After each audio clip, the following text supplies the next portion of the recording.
विश्व में भारत एक ऐसा देश है जिसकी अपनी सांस्कृतिक विशिष्टता और अपना गौरवशाली इतिहास है। बिहार प्राचीन काल से ही भारत की इस गौरवशाली ऐतिहासिक परंपरा के निर्वहन में अपना अमूल्य योगदान देता रहा है। बिहार की यह पावन भूमि अनेक ऋषि मुनियों, संतों, महापुरुषों के त्याग, तप और साधना की साक्षी रही है। इसी बिहार का एक प्रमुख भाग है मिथिला, जो अपनी बौद्धिक समृद्धि और संपदा के लिए प्राचीन काल से ही विख्यात रही है। मिथिला के इस पावन क्षेत्र में विशिष्ट आध्यात्मिक एवं बौद्धिक तप के बल पर सनातन संस्कृति के संरक्षण की शाश्वत धारा चलती रही है। मिथिला के इस विशिष्ट भूभाग में गौतम, याज्ञवल्क्य, कपिल, कणाद, विद्यापति, मंडन आदि अनेक महान विभूतियों ने जन्म लिया, जिन्होंने अपनी साधना, तपश्चर्या तथा अपने क्रियाकलापों से समाज को नई दिशा प्रदान की।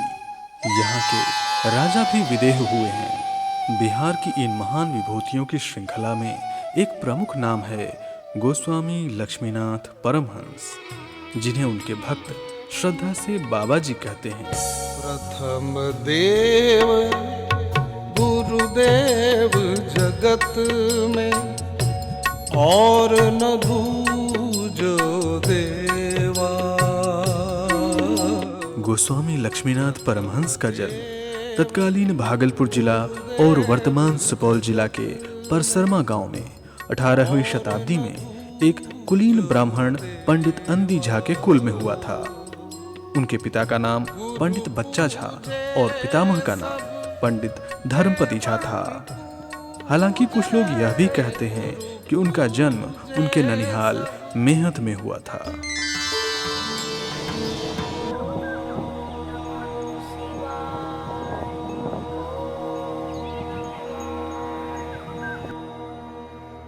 पंजी में अंकित जानकारियों से ज्ञात होता है कि उनके पिता पंडित बच्चा झा के 3 पुत्र थे, विश्वनाथ, लक्ष्मीनाथ और रूपनाथ।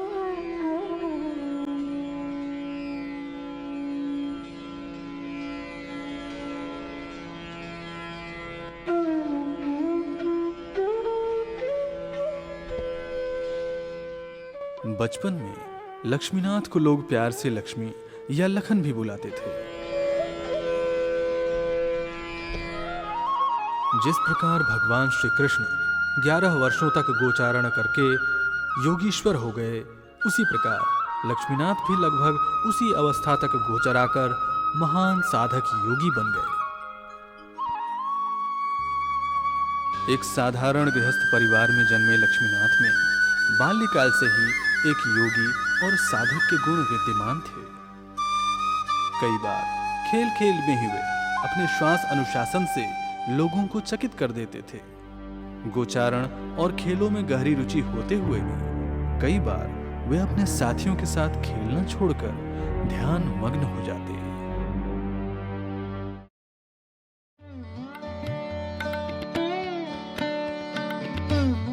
एक दिन जब लक्ष्मीनाथ अपने साथियों के साथ जल क्रीड़ा कर रहे थे, तभी उन्हें एक दिव्य पुरुष दिखाई पड़े। उस दिव्य पुरुष ने उनका मार्गदर्शन करते हुए उन्हें गोचारण छोड़कर समाज कल्याण हेतु किसी अच्छे गुरु से शिक्षा लेने को कहा। जब लक्ष्मीनाथ जल से बाहर हुए तो उनकी स्वाभाविक चंचलता का स्थान गंभीरता ने ले लिया था।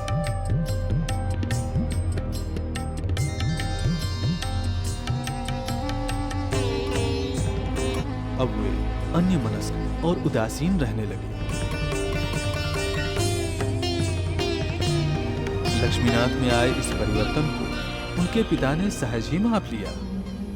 पुत्र से पूछताछ कर पूरी बात जानने के बाद उनके पिता ने उपनयन संस्कार करवाकर बालक लक्ष्मीनाथ को विद्या प्राप्ति हेतु उस समय के प्रसिद्ध ज्योतिषी एवं तांत्रिक पंडित रत्ते झा के पास जो कि महिनाथपुर पहुंचाने निकल पड़े।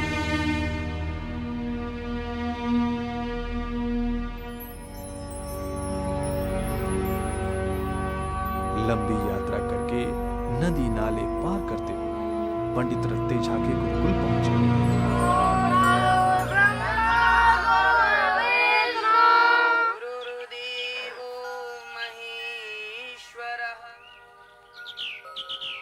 बच्चा झा ने गुरु रत्ते झा से लक्ष्मीनाथ को शिक्षा देने की प्रार्थना की। गुरु ने प्रार्थना स्वीकार कर ली और लक्ष्मीनाथ की शिक्षा शुरू हो गई।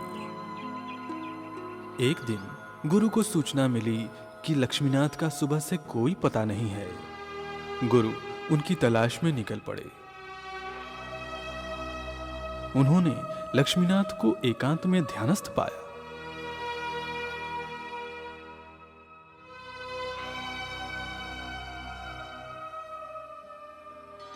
गुरु उनके इस गुण से बड़े प्रभावित हुए और उन्हें आशीर्वाद देकर अपने साथ ले चले। कुशाग्र बुद्धि लक्ष्मीनाथ ने यहां अल्पकाल में ही ज्योतिष विद्या में निपुणता प्राप्त कर ली। गुरुकुल में उनका व्यवहार अन्य विद्यार्थियों के लिए प्रेरणादायक बन चुका था।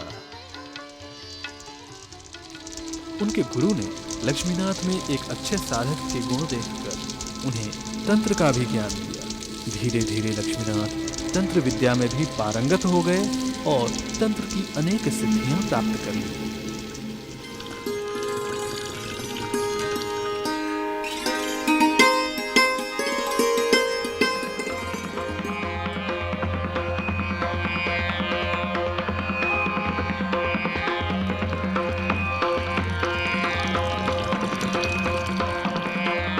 किशोरावस्था पार कर लक्ष्मीनाथ अब युवा हो चुके थे।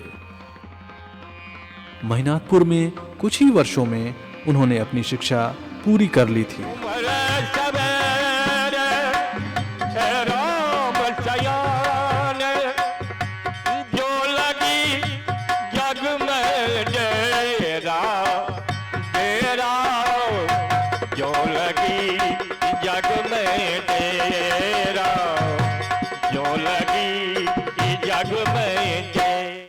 अपनी शिक्षा पूरी करके जब वे महिनाथपुर से घर लौटे तो पहले प्रेम की दृष्टि से देखने वाले लोग अब उन्हें श्रद्धा की दृष्टि से देखने लगे।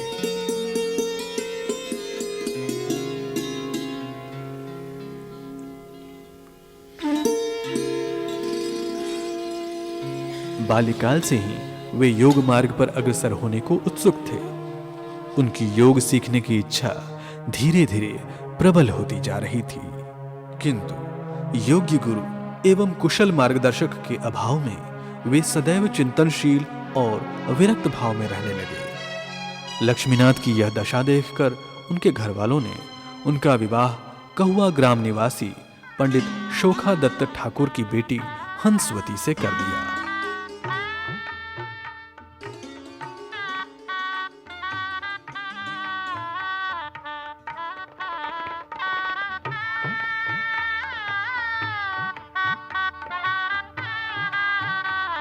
किंतु पत्नी के द्विरागमन के बाद भी वे वैरागी ही रहे। युवावस्था और नवोढ़ा पत्नी की सुंदरता दोनों मिलकर भी लक्ष्मीनाथ को अपने मोहपाश में बांध नहीं सकी।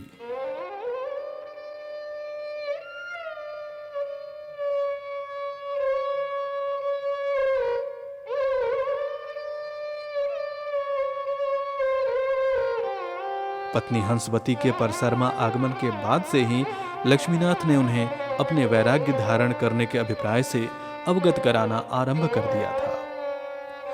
अपने मधुर वचनों से वे पत्नी को दाम्पत्य जीवन के मर्म, सदाचारी ब्राह्मणों के कर्तव्य तथा विषय विरक्ति आदि का ज्ञानोपदेश देकर अनुप्राणित कर रहे थे। इसी बीच उनके पिता का देहांत हो गया। पिता के परलोक सिधारने के बाद लक्ष्मीनाथ के हृदय में अपने बड़े भाई विश्वनाथ के लिए पिता की श्रद्धा उतर आई थी।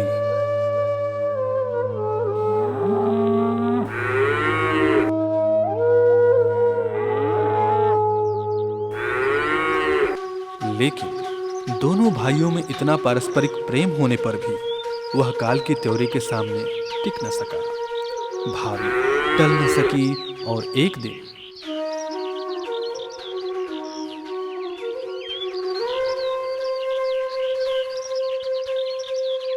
लक्ष्मी, मैं आवश्यक हेतु दूसरे गांव जा रहा हूँ। हो सकता है आने में हमें शाम हो जाए। आज दाना पानी का भार तुम्हारे ऊपर रहेगा। गायों को चारा दे देना और एक बार पानी अवश्य पिला देना। जी भैया।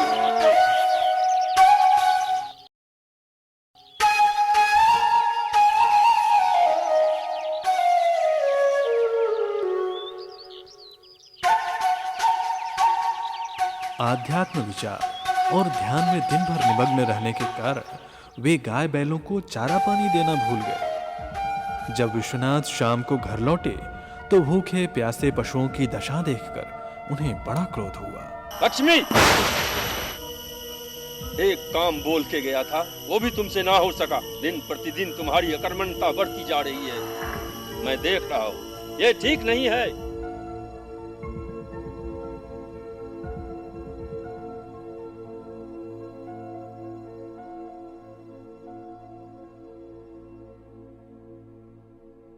लक्ष्मीनाथ के हृदय में परिवार के प्रति जो थोड़ा बहुत मोह बाकी था, उसे भी अग्रज की फटकार ने समाप्त कर दिया।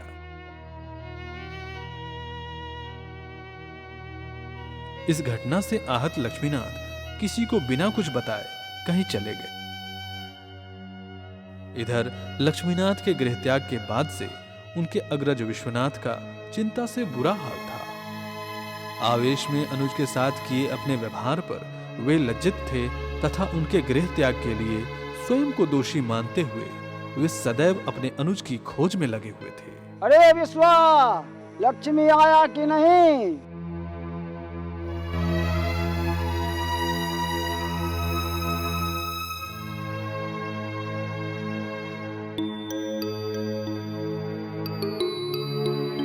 हे भगवान, आप तो अंतर्यामी हैं। आपसे कुछ भी छुपा नहीं है। आप ये भी जानते हैं कि मैं अपने भाई से कितना प्रेम करता हूँ। फिर भी मेरे कटु वचन बोलने के कारण वह मुझे छोड़कर चला गया। भाई के बिछुड़ने की पीड़ा मुझसे सहन नहीं होती। प्रभु, मुझे मेरे भाई से मिला दो भगवान।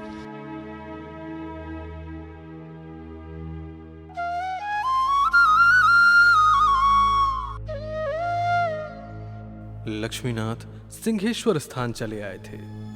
यहाँ साधु सन्यासियों के सानिध्य का लक्ष्मीनाथ के ऊपर गहरा प्रभाव पड़ा। लक्ष्मीनाथ को सिंहेश्वर स्थान में ही पता चला कि इस वर्ष साधुओं की टोली पशुपतिनाथ की यात्रा पर जा रही है। उनके मन में भी पशुपतिनाथ जी के दर्शन की उत्कंठा जगी।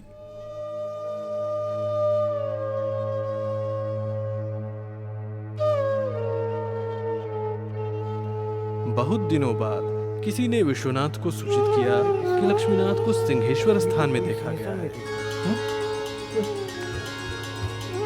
व्याकुल विश्वनाथ अपने अनुज के पास जाने के लिए तत्काल निकल पड़े।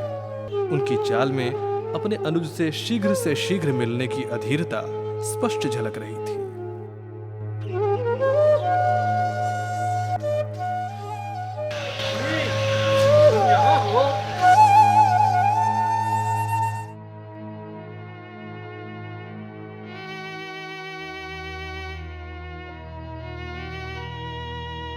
मैंने तुम्हें कहां कहां नहीं ढूंढा। मेरी तो मति मारी गई थी।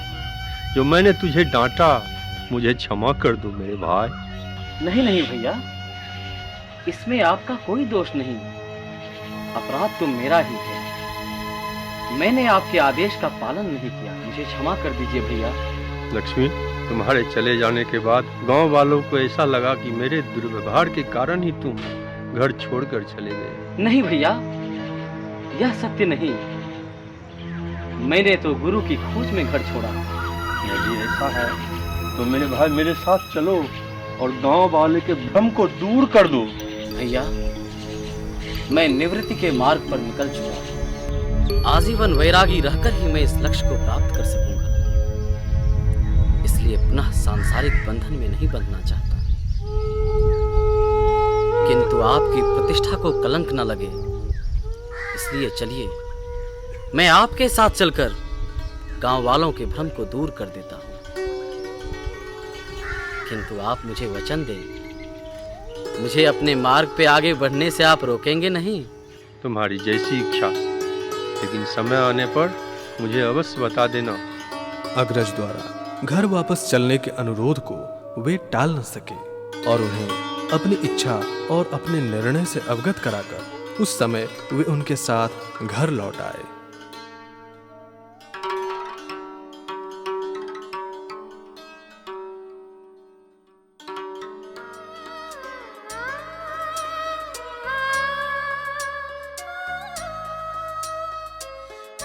कुछ दिन घर में बिताने के उपरांत जब उनके काठमांडू जाने का समय निकट आया, तब पशुपतिनाथ की यात्रा पर जाने के लिए वे अपने बड़े भाई से आज्ञा लेने पहुंचे। लक्ष्मी, क्या बात है, बोलो। भैया, मैं पशुपतिनाथ जी की यात्रा पे जाना चाहता हूँ।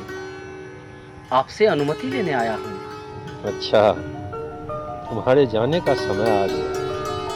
ठीक है, जाओ। अकेले जा रहे हो या और कोई तुम्हारे साथ है? नहीं नहीं भैया, आप चिंता ना करें। मैं साधु संतों की टोली के साथ जा रहा हूँ। बहू से विदा ले ली? अभी नहीं भैया, सोचा पहले आपसे अनुमति ले लूं। जाओ, बहू से मिल लो। अपने बड़े भाई से विदा लेने के बाद वे अपनी पत्नी की सहमति लेने उनके पास गए। इतने दिनों से मैं जिसकी प्रतीक्षा कर रहा था, वह घड़ी आ गई है। अब मैं प्रस्थान करूंगा। तुमसे विदा लेने आया हूं। हर्षपूर्वक मुझे विदा करो। नाथ, अब मेरा क्या? अगर मुझसे कोई भूल हुई है, मुझे क्षमा करें। मैं किसके सहारे जीऊंगी? मैं तुम्हें पहले भी समझा चुका हूं और यह तुम स्वयं भी जानती हो। दाम्पत्य भाव का एकमात्र प्रयोजन पुत्र लाभ होता है, विषय भोग नहीं। परंतु फिर भी मैं तुम्हें एक सुंदर और सुयोग्य पुत्र दूंगा जो तुम्हारी रक्षा करेगा। इस समय अश्रु बहाना ठीक नहीं। मुझे हर्षपूर्वक विदा करो। पतिव्रता हंसवती पति की लक्ष्य प्राप्ति के मार्ग में बाधिका नहीं, साधिका बनना चाहती थीं। अतः पुत्र प्राप्ति और पुनः दर्शन देने का आश्वासन प्राप्त होने के पश्चात उसने पति के गृह त्याग को मौन स्वीकृति दे दी।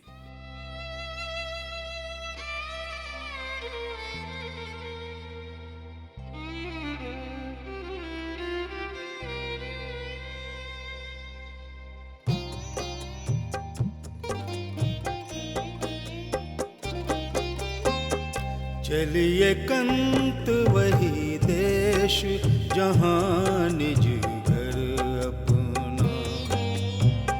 चलिए कंत वही देश जहाँ निज घर अपना। पचरंग महल देख मत भूलहूँ। पचरंग महल देख मत भूलहूँ। यह सुख जानहूँ निश सपना। चलिए कंत वही देश जहाँ निज घर अपना।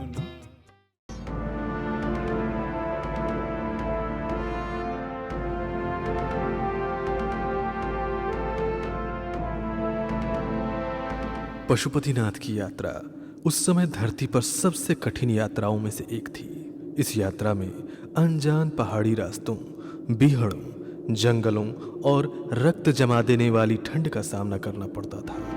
साधुओं की टोली के साथ कई दिनों की पैदल यात्रा के बाद लक्ष्मीनाथ काठमांडू पहुंचे और उन्हें भगवान पशुपतिनाथ के दर्शन हुए। उन्हें वहां रहते हुए कुछ ही दिन हुए थे कि एक दिन अचानक भगदड़ मची।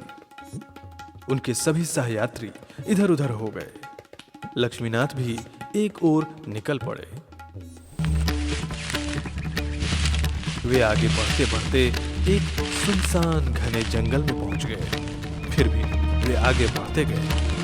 शाम होने को आई। तभी उन्हें सामने से आते एक वृद्ध वनवासी दिखे।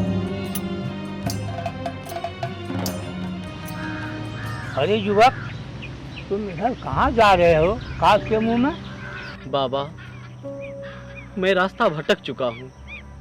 क्या आप मुझे यहाँ से निकलने का कोई मार्ग बताएंगे? ओह, अभी तो मेरे पास समय कम है, नहीं तो तुम्हें मार्गदर्शन का अनुरोध करने पर उस वृद्ध वनवासी ने जंगली जीवों से रक्षा हेतु लक्ष्मीनाथ को एक दंड दिया तथा उनका मार्गदर्शन किया। तुम इस दिशा में आगे बढ़ो, कल्याण होगा।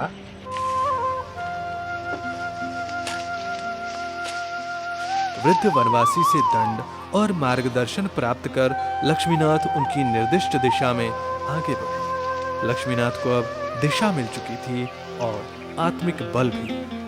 उस वृद्ध वनवासी द्वारा निर्दिष्ट दिशा उन्हें उनके अभीष्ट की ओर ले जा रही थी। लक्ष्मीनाथ अपनी परंपराओं का बहुत सम्मान करते थे। वे चाहे कहीं भी रहें, सुबह की पहली किरणों के साथ पूजा अर्चना करना नहीं भूलते थे।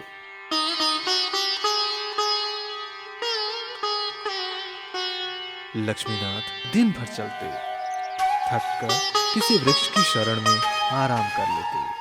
कई दिन बीत जाने पर चलते चलते वे एक ऐसे स्थान पर पहुंचे जहां उन्हें शांति की अनुभूति हुई। साथ ही आश्चर्यजनक रूप से घनघोर उस जंगल में उन्हें एक योगी साधना करते दिखे। शुभ संकेत पाकर लक्ष्मीनाथ वहीं ठहर गए और उनकी साधना पूर्ण होने की प्रतीक्षा करने लगे।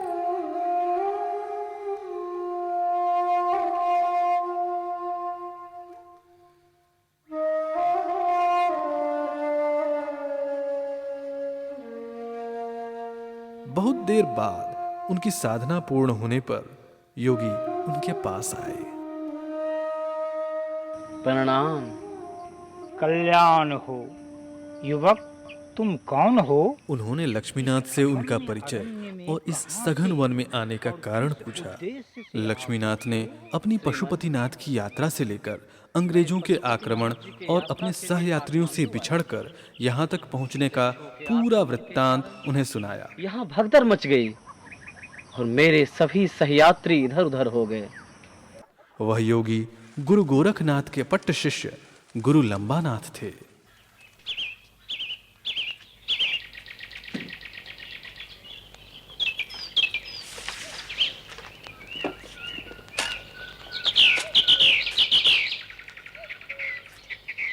लक्ष्मीनाथ को भूखा और थका जानकर लंबानाथ ने उन्हें भोजन के लिए कुछ फल दिए। लो, तुम ये फल खा लेना।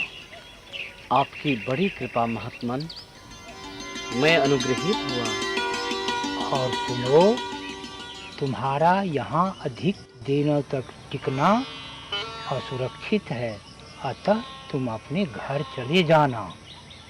इतना कहकर योगी एक ओर चले गए। अब लक्ष्मीनाथ को विश्राम कहाँ? उन्हें तो लंबानाथ के एक सिद्ध योगी होने का विश्वास हो गया था। लक्ष्मीनाथ निर्दिष्ट स्थान पर ही रुके रहे।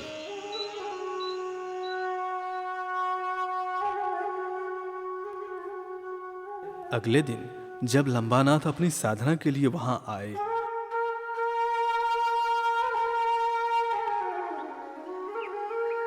तुम अभी तक यहीं हो? तुम अपने देश क्यों नहीं चले गए?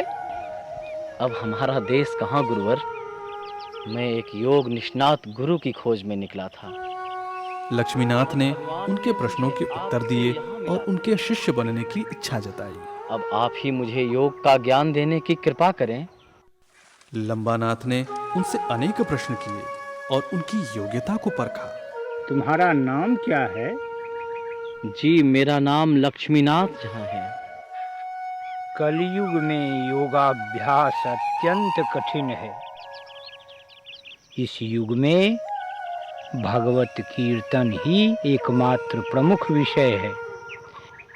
कलौ केवल कीर्तनम कीर्तनीयो सदा हरि। यह बात सत्य है, किंतु योगाभ्यास कठिन है। इसे मैं अपने हृदय में स्थान नहीं देना चाहता। इससे पुरुषार्थ का अपमान होता है। देखो, मेरी मानो तो तुम योग के बदले भक्ति की ही शरण लो।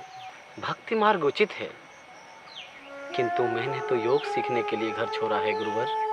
अतः आप मुझे योग का ज्ञान प्रदान करने की कृपा करें। इस सघन वन में खाने पीने सोने का कोई प्रबंध नहीं है। इस जंगल में हिंसक जीव जंतु भी रहते हैं। यहाँ रहना निरापद नहीं है। इसलिए तुम अपने देश जाकर किसी योगी से शिक्षा लेकर योगाभ्यास करो।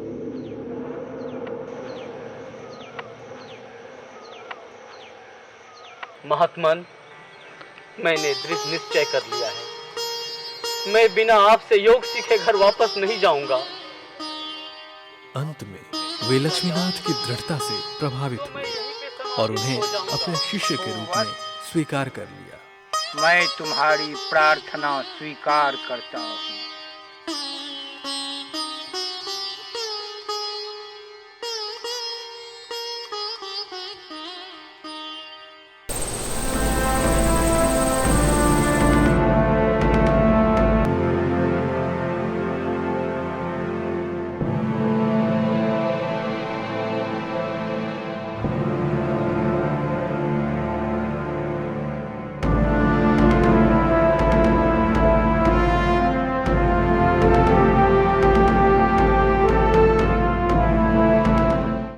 आरंभ में लक्ष्मीनाथ को शरीर शुद्धि, अंग न्यास और मुद्राओं के भेद तथा उनके साधन के नियम बतलाए। तदंतर अष्टांग योग अर्थात यम, नियम, आसन, प्राणायाम, प्रत्याहार, धारणा, ध्यान और समाधि का ज्ञान देकर उन्हें सिद्ध करने की विधि बतलाई। इसके पश्चात समाधिपाद, साधनपाद, विभूतिपाद और कैवल्यपाद अर्थात चतुष्पादों का ज्ञान कराकर उनकी साधनाओं के नियम बतलाए। योग जिज्ञासु एवं कुशाग्र बुद्धि लक्ष्मीनाथ ने मात्र 6 महीने में ही गुरु से ज्ञान प्राप्त कर लिया था।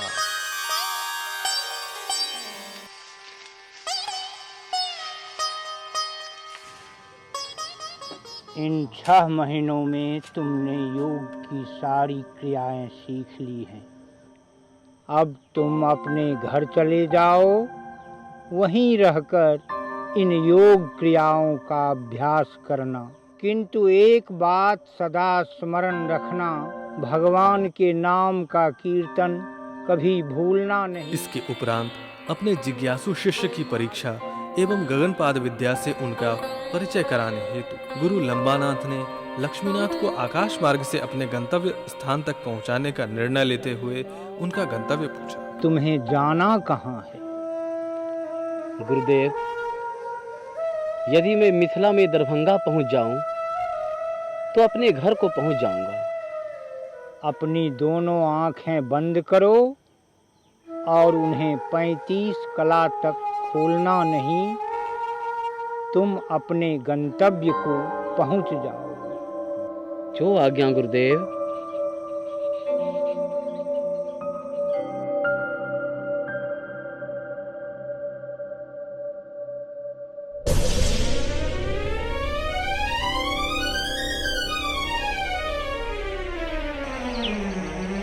ओम नमः शिवाय।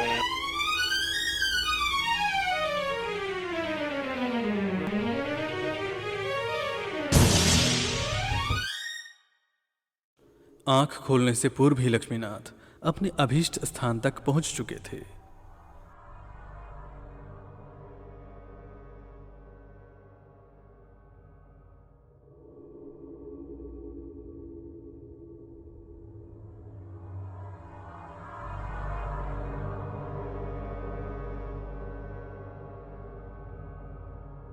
अरे,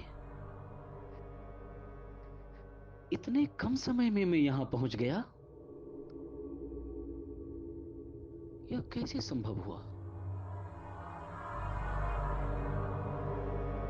गुरुदेव से इस विद्या का ज्ञान लेना आवश्यक है।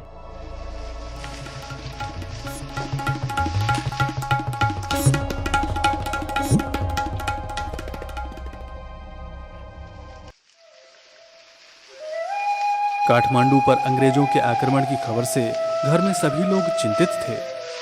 प्रभु, मेरा भाई जहाँ भी है उसकी रक्षा करना प्रभु।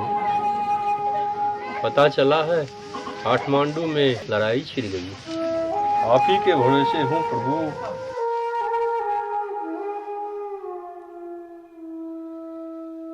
लंबी यात्रा करके बहुत दिनों बाद जब वे पुनः अपने गुरु के पास पहुंचे तो उन्होंने उनसे गगन गमन विद्या सिखाने की प्रार्थना की।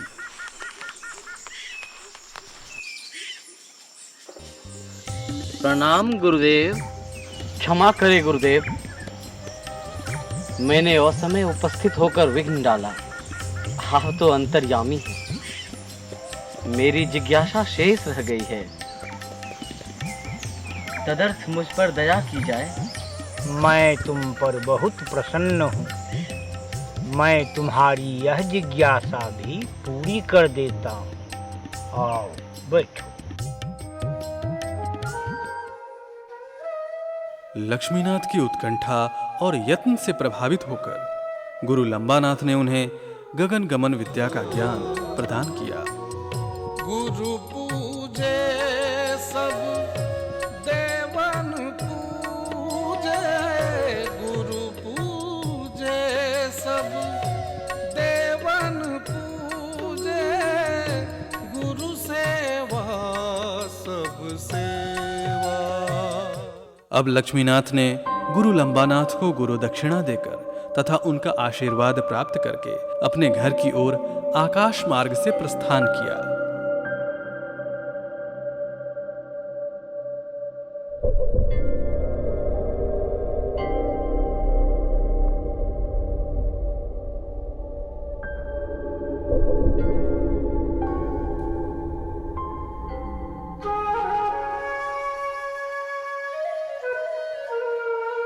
लक्ष्मीनाथ के सकुशल लौटने पर सभी ने राहत की सांस ली।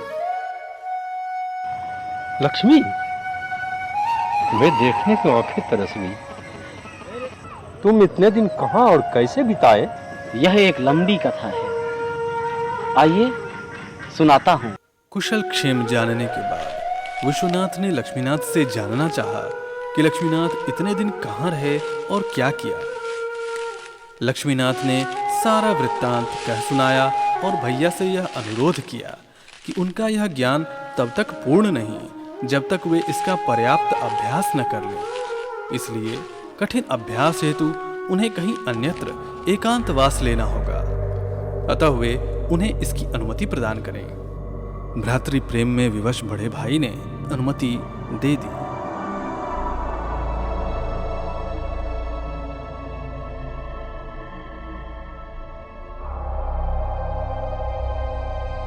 अब वैरागी लक्ष्मीनाथ अपनी साधना स्थली की तलाश में निकल पड़े। उन्होंने अपनी योग साधना के लिए जिस स्थान का चयन किया वह स्थान था बाबा पारस मणिनाथ का पावन धाम रहुआ संग्राम। यहाँ पीपल के वृक्षों के बीच बैठकर लगभग 3 वर्षों तक उन्होंने कठिन तपस्या करके अभीष्ट सिद्धि प्राप्त की। योग की 8 सिद्धियां प्राप्त कर लेने के बाद अब लोक कल्याण हेतु परिव्राजक लक्ष्मीनाथ गोसाई स्वतंत्र हो भ्रमण करने लगे। कहते हैं, सरिता जल बहता भला बंधा गंदा होय, योगी जन रमता भला दाग न लागे कोई। योगाष्ट सिद्ध लक्ष्मीनाथ मिथिला तथा मिथिला के बाहर बहुत दिनों तक भ्रमण करते रहे। इस दौरान उन्होंने भागवत धर्म को जाना और समझा।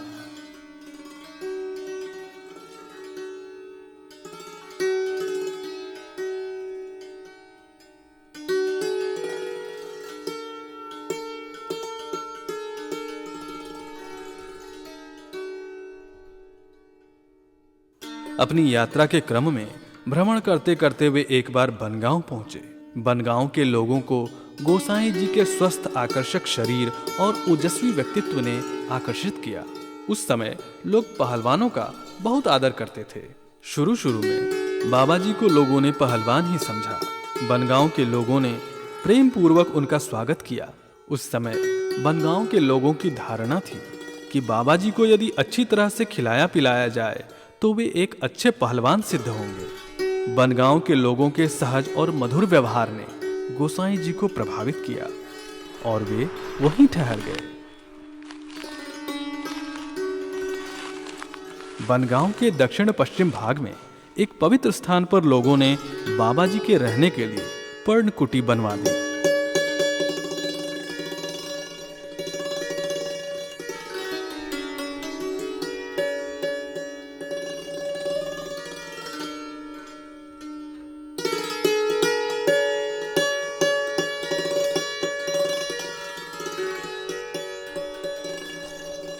वहां ग्राम प्रमुख ने एक सेवक और भोजन की व्यवस्था कर दी और उनके भोजन के लिए एक धनवान ग्रामीण कारीखा ने उन्हें एक अच्छी गाय दी, जिसके पालन पोषण का भार गौदाता कारीखा ने स्वयं अपने ऊपर ही रखा।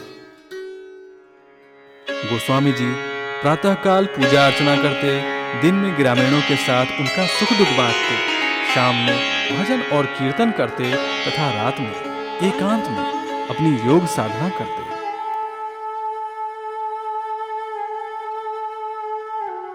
इसी प्रकार अनेक वर्ष बीत गए।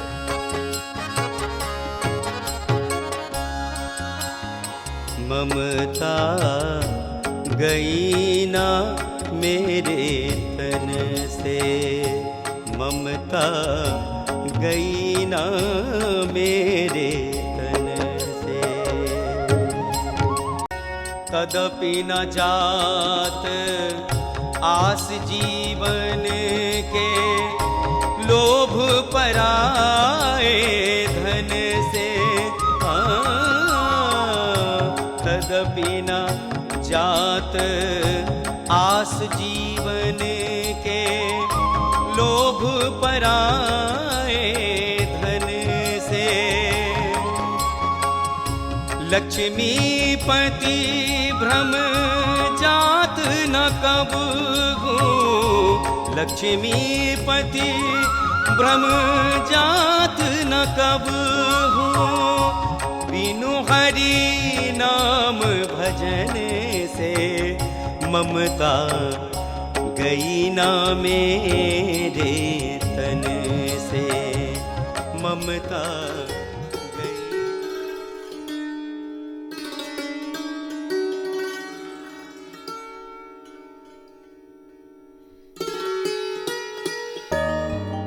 जय गोविंद जय गोविंद जय गोविंद प्यारे, जय गोविंद जय गोविंद जय गोविंद प्यारे, राधिका के प्राणनाथ संत के आधारे, जय गोविंद जय गोविंद जय गोविंद प्यारे, जय गोविंद जय गोविंद। मथुरा में जन्म लियो पिता मातु तारे, गोकुल में गोप सखा, गोकुल में गोप सखा, संग में सिधारे, जय गोविंद जय गोविंद जय गोविंद प्यारे, जय गोविंद जय गोविंद।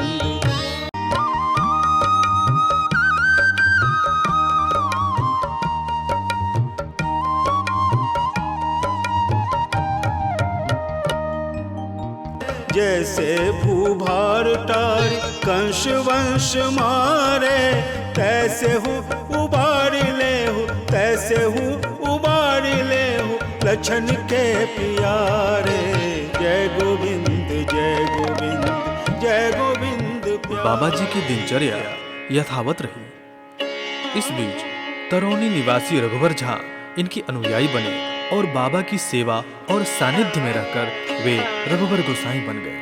उनके भक्तों में एक ओर जहां सनातन धर्मावलंबी रघुवर गोसाई, विद्वान राजा राम शास्त्री, शकरपुरा के जमींदार राजा लक्ष्मी प्रसाद सिंह आदि थे, वहीं दूसरी ओर इस्लाम धर्म के अनुयायी गौस खां और ईसाई धर्मावलंबी जॉन क्रिश्चियन का शामिल होना सर्वधर्म संभाव के उनके चिरंतन सिद्धांत का परिचायक है। बनगांव के पश्चिमी भाग में आम के बाग लगे हुए थे जो काफी घने थे। रात के समय उस स्थान पर आवागमन 9 के बराबर था।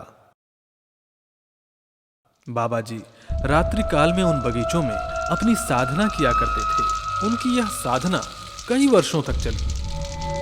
एक बार की घटना है, जब वे रात में पंचाग्नि साधन की क्रिया कर रहे थे, तभी उस बगीचे के मालिक ने दूर से अपने बगीचे में जो देखा, उससे उसे लगा कि यह कोई भूत है और वह आगे जाने का साहस न जुटा पाया। अगले दिन वह अपने एक साहसी मित्र के साथ उस बगीचे में गया और रात में फिर वही दृश्य देखकर वह अत्यंत भयभीत हो गया। वो देखो भूत है। नहीं नहीं, मुझे बहुत डर लग रहा है, मैं नहीं जाऊंगा। डेटी पर के दबा दूंगा, वरना चुपचाप चलो। हम आगे आगे चलते हैं, तुम मेरे पीछे चलो। ऐसा कलेजा रखा था तो फिर आया ही क्यों था? अरे यहाँ क्या सिंहेश्वर का मेला लगा हुआ है?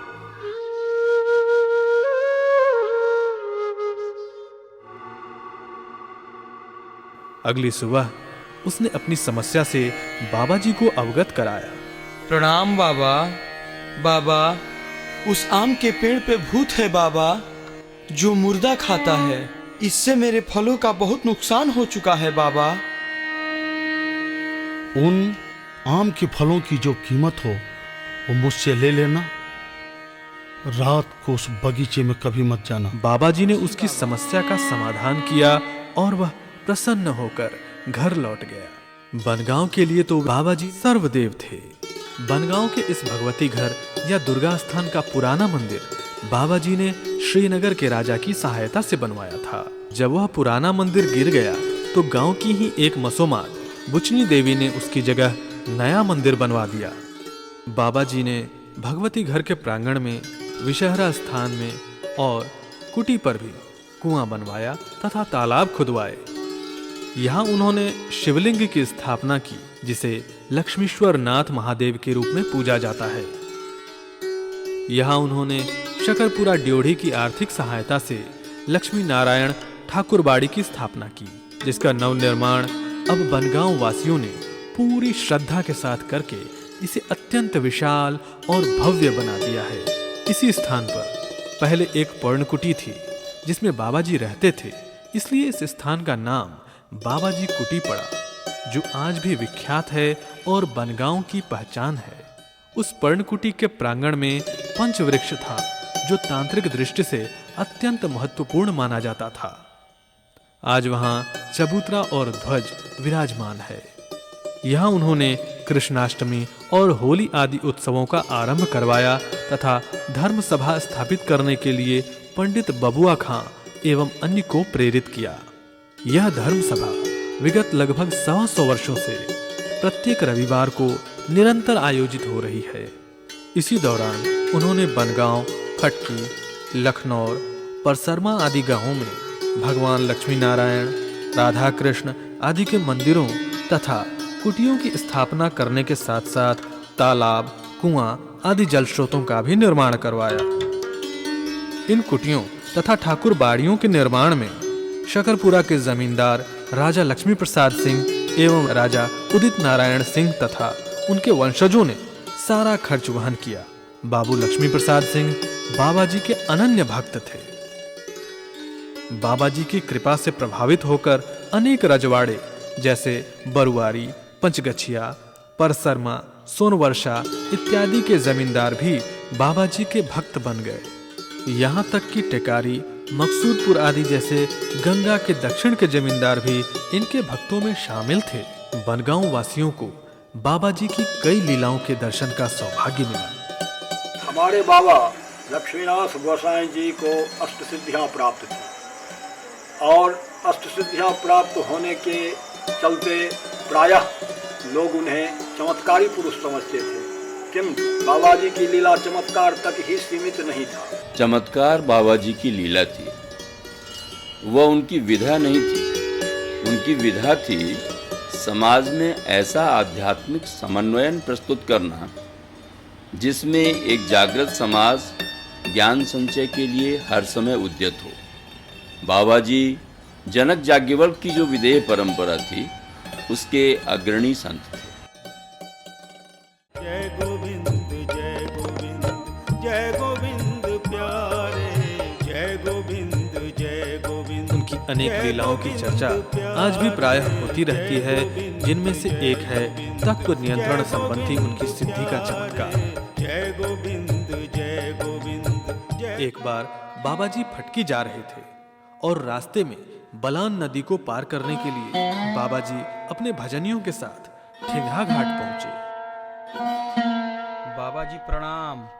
जय हो जय हो। घटवारी निकालो।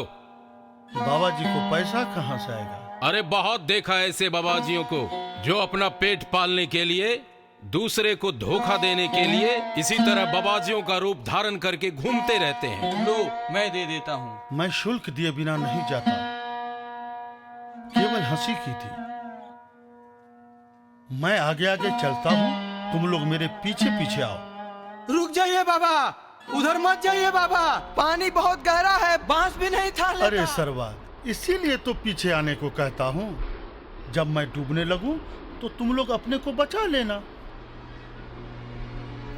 हरिओम तत्सत, हरिओम तत्सत, हरिओम तत्सत, हरिओम तत्सत।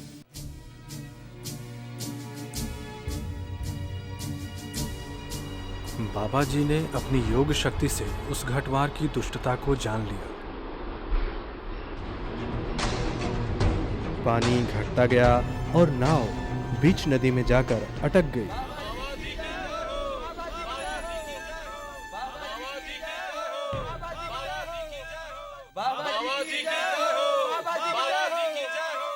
मुझे क्षमा करें बाबा।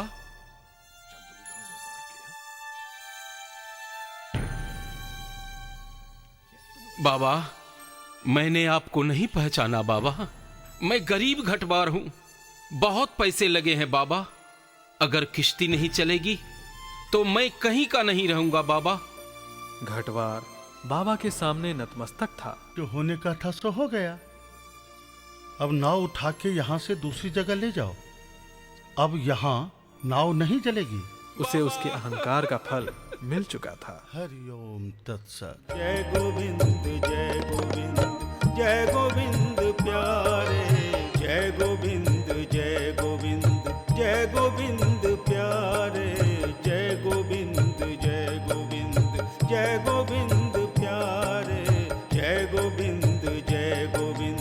बाबा जी की अनेक लीलाओं में से एक राह की मिट्टी से खीर बनाने की घटना यहाँ की जनश्रुतियों में आज भी अत्यंत लोकप्रिय है। इस घटना में बाबा जी की अष्ट सिद्धियों में से एक प्राप्ति नामक सिद्धि का प्राकट्य देखने को मिलता है।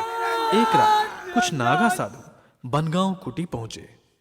अलख निरंजन। प्रणाम बाबा। भोजन का प्रबंध करो। जी बाबा, और कोई सेवा? खीर हिलाना। इतनी रात को खीर के लिए दूध मिलना असंभव है बाबा। हम खाएंगे तो खीर ही खाएंगे, नहीं तो कुछ भी नहीं खाएंगे। जी बाबा, बाबा जी से पूछता हूँ। बाबा, बाबा,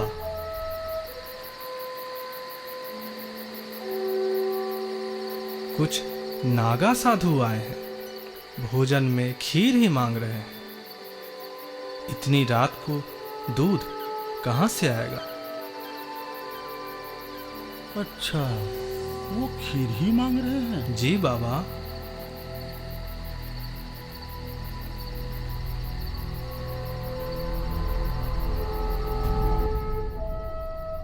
बाबा जी तो अंतर्यामी थे, सब जानते थे। बर्तन में पानी चढ़ा दो और जब खौलने लगे तो मुझे बता देना। जी बाबा।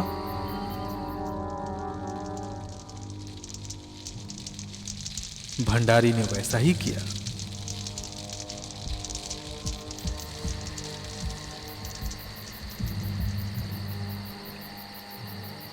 बाबा, पानी खौल रहा है। रास्ते का बालू छान कर उसमें डाल दो और फिर कुछ देर बाद उतार लेना। जी बाबा। भंडारी ने खौलते पानी में राह की रेत डाल दी।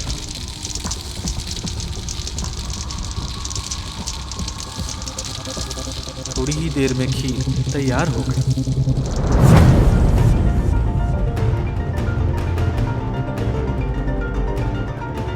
बाबा के चमत्कार से अभिभूत भंडारी ने बाबा के निर्देश का पालन किया और राह की रेत से बनी खीर नागा को खिला दी। किंतु जब सुबह हुई तो परेशान नागा साधु आकर बाबा जी के चरणों में गिर पड़ा। जय सीताराम। बाबा, बाबा, रात को तो दूध की खीर ही खाए थे बाबा। रात की खीर तो बहुत अच्छी थी बाबा, लेकिन सबके मल में मिट्टी ही निकली है बाबा। हमसे क्या अपराध हो गया बाबा? तुम लोगों ने खीर ही मांगी थी ना, तो मुझे कुएं का पानी और रास्ते के बालू से काम चलाना पड़ा। आधी रात को किसी के भी घर में अगर खीर मांगोगे तो वह कहां से खिलाएगा? तुम लोगों को अपने ही हट का प्रायश्चित करना पड़ा है। मुझे क्षमा करो बाबा। जाओ, आज से कभी हट मत करना। हरिओम।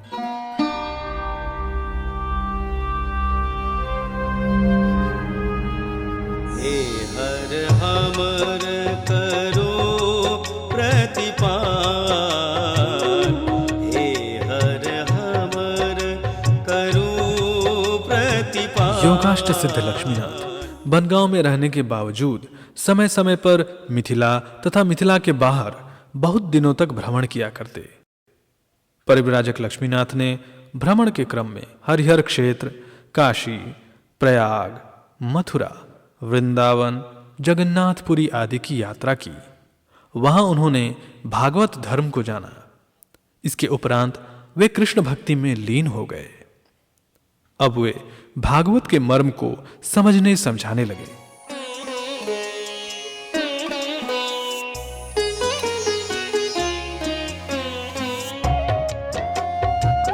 बाबा जी का एक प्रिय ठिकाना था दरभंगा जिला का रमौली गांव। यहाँ का कण कण पवित्र और वातावरण अत्यंत सुसंस्कृत और भक्तिमय है। बताया जाता है कि यहाँ पर बाबा जी सर्वप्रथम साधक और गुरु दयाल झा के घर पर ठहरे थे। दोनों सिद्ध पुरुषों के बीच मित्रता का व्यवहार था। रात में बाबा जी उनके साथ साधना किया करते और दिन में भागवत कथा का वाचन करते थे। यहाँ के लोग पीढ़ियों से बाबा जी के भक्त हैं तथा आज भी उन्हें अपने ग्राम देवता के रूप में पूजते हैं।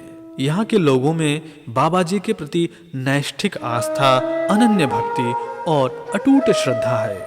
यहाँ रमौली में बाबा जी की कुटी पर निर्मित मंदिर की भव्यता इसे स्पष्ट प्रतिबिंबित करती है। आज से सैकड़ों वर्ष पहले हमारे गांव में गोस्वामी लक्ष्मीनाथ जी गोसाई का पदार्पण हुआ। प्राचीन संदर्भ में ये अनुभव की बात है, जो रघुवर दास जी के साथ बाबा लक्ष्मीनाथ गोसाई रहते थे। सुबह को अपना परिचर्या में ग्रामीणों को भागवत सुनाया करते थे। संत राम विनोद दास जी दीक्षा दे करके इस मंदिर प्रांगण में ला करके छोड़ दिए कि तुम्हारा इलाज अब बाबा जी ही करेंगे, तुम इनका सेवा करो, तुम पूर्ण ठीक हो जाओगे। वो सेवा करना शुरू किए। सिंहासन के जो आज भी विद्यमान हैं, जिस सिंहासन को हम लोग पूजते हैं बाबा जी को, आज वो पूर्ण स्वस्थ है। और विगत 25 वर्ष से यहाँ पर बाबा के सेवा में लीन है। यहाँ पर बाबा जी की इच्छा होती है तो गांव के किसी कोने से कोई न कोई व्यक्ति लेकर सजा हुआ खाने का सामान लेकर पहुंच जाते हैं। ये बाबा जी की असीम कृपा है। अलौकिक साधना के साकार विग्रह गोस्वामी लक्ष्मीनाथ परमहंस का लखनऊ से अनन्य आत्मिक लगाव था। यहाँ तक कि उन्होंने लखनऊ में अपनी साधना कुटीर का निर्माण कराया तथा पूजा अर्चना के लिए राधा कृष्ण एवं हनुमान जी के मंदिरों का निर्माण करवाया। परमहंस लक्ष्मीनाथ जी ने कलिकाल में गांव-गांव में तपस्या से नवधा भक्ति को फैलाने के लिए अनेक मंदिर बनवाए और पुष्प वाटिकाएं भी लगवाई। साथ ही कई तालाब खुदवाकर पुण्य स्नान करने और अमृत जल पीने का प्रबंध करवाया। लखनऊ के समीप ही औक्सी मौजा में उन्होंने लक्ष्मेश्वर नाथ महादेव की स्थापना की, जो आज औक्सी महादेव के नाम से प्रतिष्ठित हैं। बाबा जी ने अपने सिंघिया प्रवास के दौरान वहां के राजपूत जमींदारों के आपसी विवाद का निपटारा इस तरह किया कि सदियों बाद आज भी उनका वही निर्णय सर्वमान्य और शिरोधार्य है। जिस प्रकार सूर्य की आभा अधिक समय तक बादलों में छिपी नहीं रह पाती, उसी प्रकार बाबा जी के विशिष्ट गुण और सिद्धियां भी बहुत दिनों तक लोगों की दृष्टि से बची न रह सकी। बनगांव में ही स्वामी जी के विभूतिपाद के दर्शन हुए। धीरे धीरे बाबा जी की प्रखर काव्य प्रतिभा का अनुभव लोगों को होना आरंभ हुआ। बनगांव में ही बाबा जी ने ब्रजभाषा एवं मैथिली में साहित्य सर्जना आरंभ की। बाबा जी प्रतिदिन न केवल भजन और कीर्तन करते, अपितु वे भजनों की रचना भी किया करते थे। निस्संदेह वे एक संत कवि थे। वे अपने भजनों में दोहा, चौपाई, छंद और गीत आदि की रचना किया करते थे। विद्वान, शोध प्रज्ञ, विषय विशेषज्ञ आदि आज भी बाबा जी की काव्य प्रतिभा की भूरी भूरी प्रशंसा करते हैं। बाबा जी जो छला से ही सूर आ मीरा जका मात्र कृष्ण भक्तेटा नहीं छला और तुलसी जका राम भक्ते नहीं छला। राम गीतावली या कृष्ण गीतावली में दुनू में कम से कम 1.5-2 गीत जो शुरू से अंत तक बनेने छथिन, ताकि बुझाई छै जे राम आ कृष्ण में कोनो अंतर नहीं बुझे छलखिन। एहन इएह एकटा कवि छै जे दुनू देवता के बराबर मान्यता देने छथिन। जतबे प्रशस्त हिनकर राम गीतावली छै, रामक जन्म से लऽ कऽ अंतिम तक के पूरा हनुमान जी के धन्यवाद तक मने अयोध्या वापस तक के सबटा घटना जतेक छै सब पर एकटा के गीत बनेने छै। तहिना कृष्ण गीतावली में, कृष्ण गीतावली में जन्म से लऽ कऽ हुनकर अंतिम समय तक के जतेक कथा छै सबका वर्णन रुकने छै। वे भजन बनाते थे और भजनियों के द्वारा उसे गवाते थे, स्वयं सुनते थे और लोग बैठ करके उनकी उस भजनावलियों को सुनते थे और प्रसन्न मुद्रा में आ जाते थे। उस समय से आज तक बाबा जी के भजनों को गाकर लोग आनंदित और भाव विभोर हो रहे हैं। हे हर हमर करो प्रतिपाल, हे हर हमर करो प्रतिपाल, सब विधि बाझे नो माया जान। हे हर हमर करो प्रतिपाल, सब विधि बाझे। उनके भजनों के सरल शब्दों में शास्त्र के अनेक गूढ़ एवं प्रेरणादायक शब्द छुपे हैं। नंद नंदन नरनाथ कनहरि, नंद नंदन नरनाथ कनहरि, नरक हरण नरधाम, नमो नमो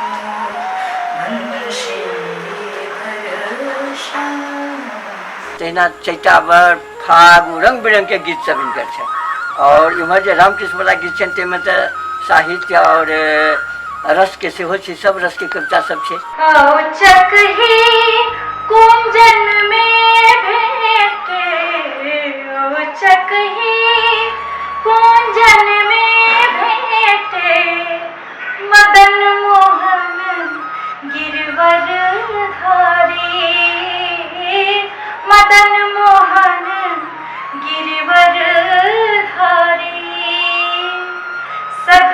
श्याम मूरत अति सुंदर सघन श्याम मूरत अति सुंदर पद सरोज नखमणि धारी रे बनवारी रे गिरधारी रे बनवारी। समय बीतता गया और बाबा जी के अनमोल कृतियों की संख्या निरंतर बढ़ती गई।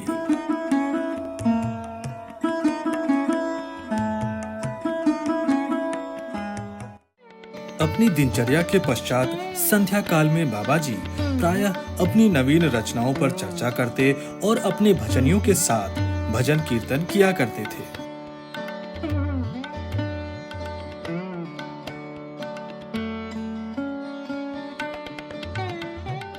अपने मन को समझाता हूँ और कहता हूँ, रे मन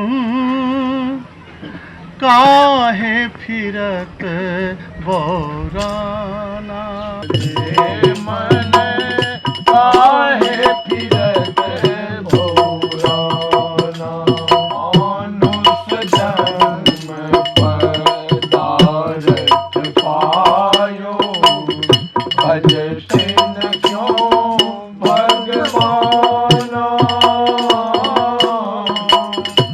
अंत समय आखिर पछतई हो, अंत समय आखिर पछतई हो, यमपुर होत ठिकाना, रे मन काहे फिरत बौराना, रे मन काहे फिरत बौराना, रे मन काहे फिरत बौराना।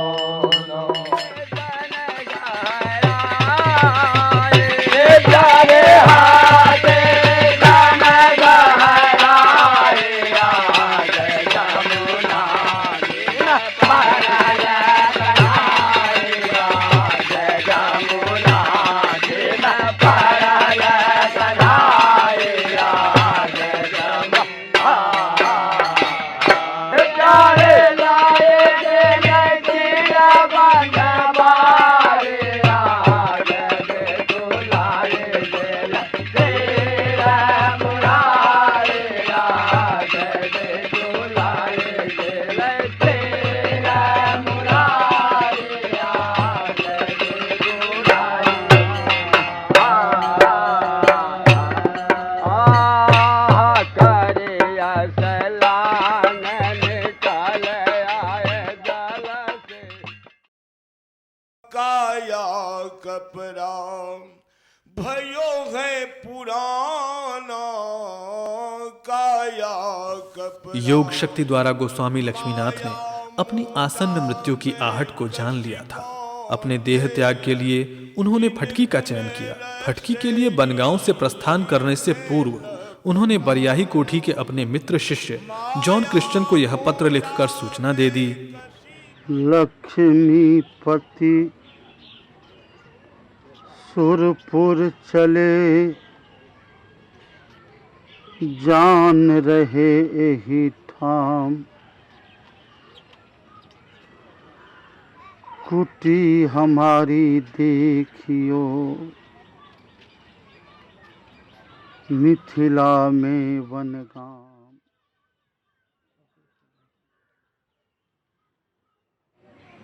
शिबू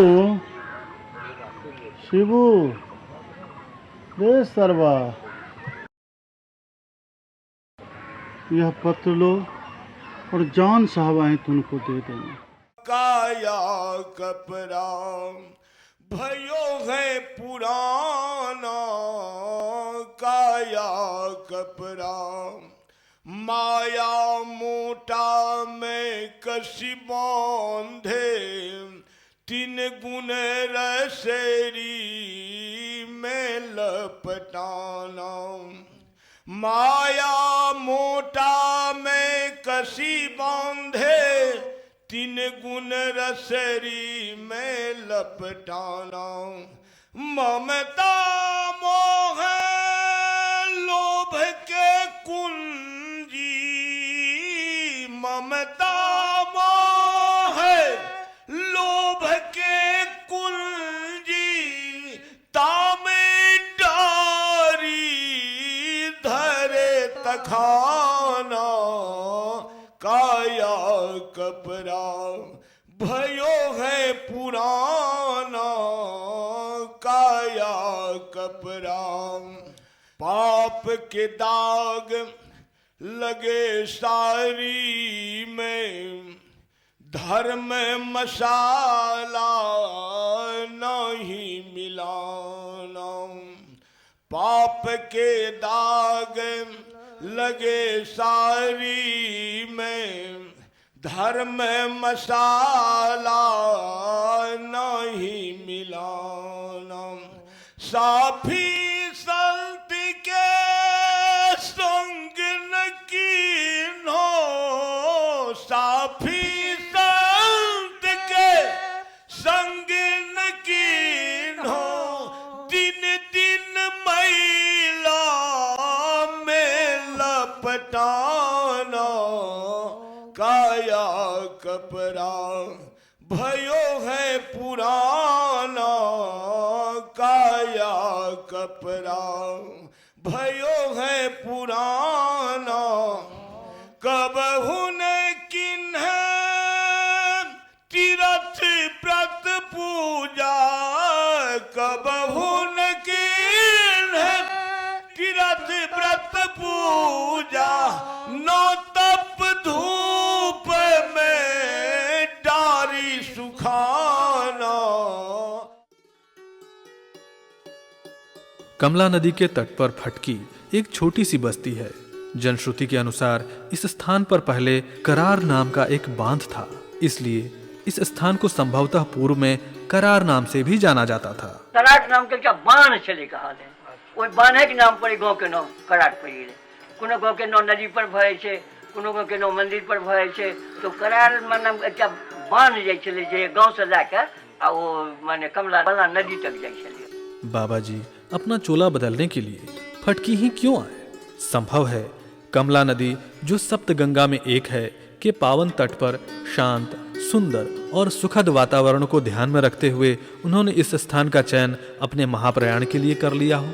कुछ लोग यह भी मानते हैं कि यह स्थान उनकी प्रथम आश्रयदायिनी वृद्ध विधवा भक्तिन की पावन भूमि थी, इसलिए उन्होंने देह त्याग हेतु इस स्थान का चयन किया। हालांकि इस विषय में बाबा जी के प्रपौत्र पंडित सृष्टि नारायण झा की पुत्री श्रीमती अरुणाक्षी देवी का मत है कि सनातन परंपरा के अनुसार अपनी क्रय की गई भूमि पर ही अंतिम संस्कार की परंपरा रही है, और चूंकि फटकी का यह स्थान गोस्वामी लक्ष्मीनाथ के द्वारा क्रय की गई एकमात्र भूमि है, इसलिए बाबा जी ने यहाँ अपना चोला बदला। माँ कही रहल शायद जब बाबा जी फटकी में वो 5 बीघा के 6 बीघा के कैंपस खरीदने चला है, शरीर त्याग के पूर्व जहन उनका ये आभास बने हमरा ये शरीर परिवर्तित कर अपन जो खरीदल जमीन रहन तही ठाम जाकर अपन शरीर के त्याग केलन। वास्तविकता जो भी हो, इस संबंध में इतना तो तय है कि फटकी कुटी की यह पावन भूमि न केवल बाबा जी के भक्तों के लिए अपितु समस्त मिथिलावासियों के लिए किसी तीर्थ स्थल से कम नहीं है। बाबा जी के समाधिस्थ हो जाने के बाद भी जनश्रुतियों में उनकी अनेक लीलाओं की चर्चा आज भी होती रहती है। जैसे फटकी में बाबा जी के महाप्रयाण के बाद भी उनके टहलू द्वारा उनके दर्शन की घटना। फटकी में टहलू की घटना में वस्तुतः यह भ्रम नहीं था कि बाबा जी जल भी रहे थे और चल भी रहे थे, बल्कि पतंजलि योग शास्त्र के सूत्र निर्माण चित्तान्यस्मिता मात्रात के अनुसार यह बाबा लक्ष्मीनाथ गोसाई के कैवल्य पाद का प्रत्यक्षीकरण था। बाबा जी के देहावसान के सैकड़ों वर्ष बाद आज भी उनके होने का अनुभव भक्तों को होता है। आज भी बनगांव एवं आसपास के गांवों में जब कोई गाय बीमार हो जाती है या गाय का बछड़ा गाय के थन से दूध नहीं पीता है, तो लोग उन्हें बनगांव कुटी पर बाबा जी के समक्ष उपस्थित करते हैं। वहां कुटी के पुजारी से बाबा की विभूति और पाद तीर्थ प्राप्त करके गाय या बछड़े रोग दोष से मुक्त हो जाते हैं। बाबा जी के अनेक महात्म्यों में एक है देह त्याग के बाद भी बाबा जी द्वारा एक गरीब गूंगा भिखारी को वाणी का प्रसाद देना। एक रात जब गूंगा कुटी के प्रांगण में सोया हुआ था, तभी उसने स्वप्न में बाबा जी को अपने पास आते देखा। अरे सरबा, कौन है तू? अरे तू गूंगा है क्या?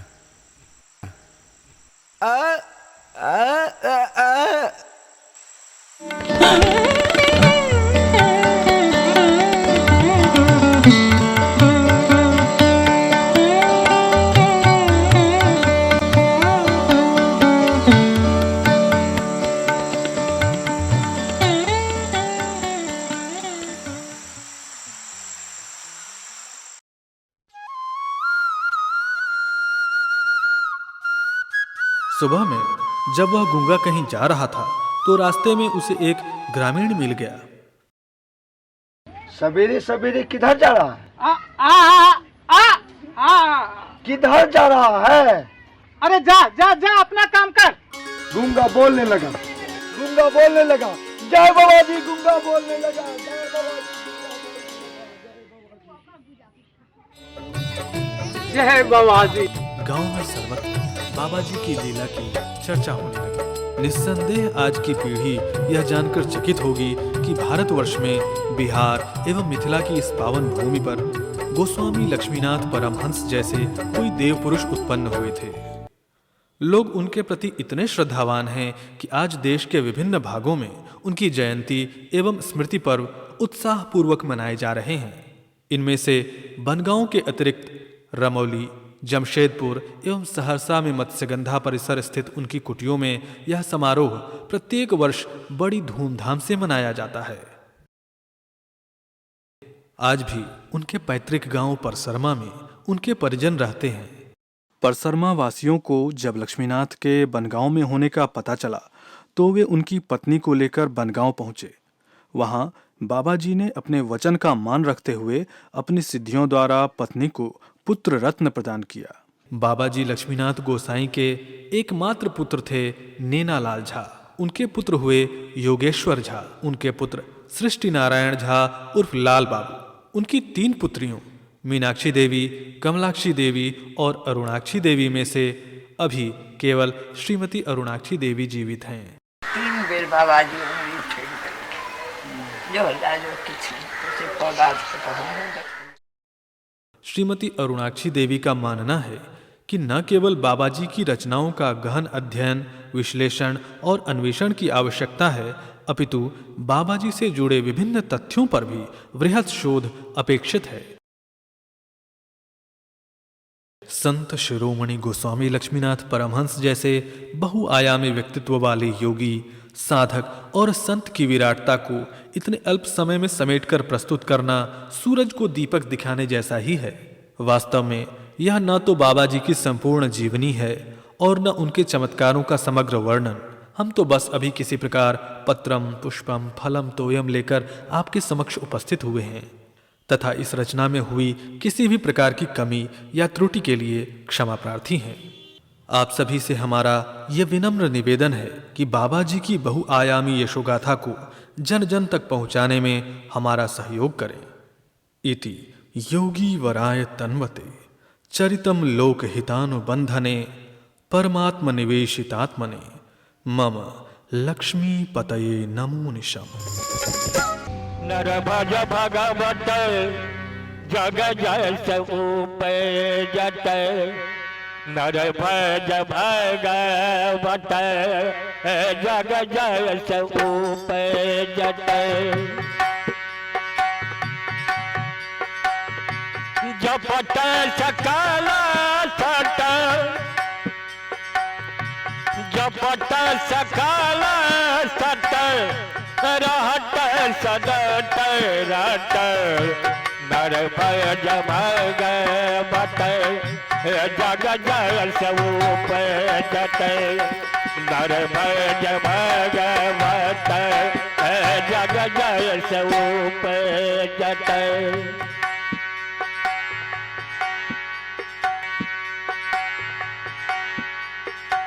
नर भज भगवत जग जसो जट नर भज भगवत जग जसो जट।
आरती जय बाबा जी की, श्री लक्ष्मीपति गोसाई की।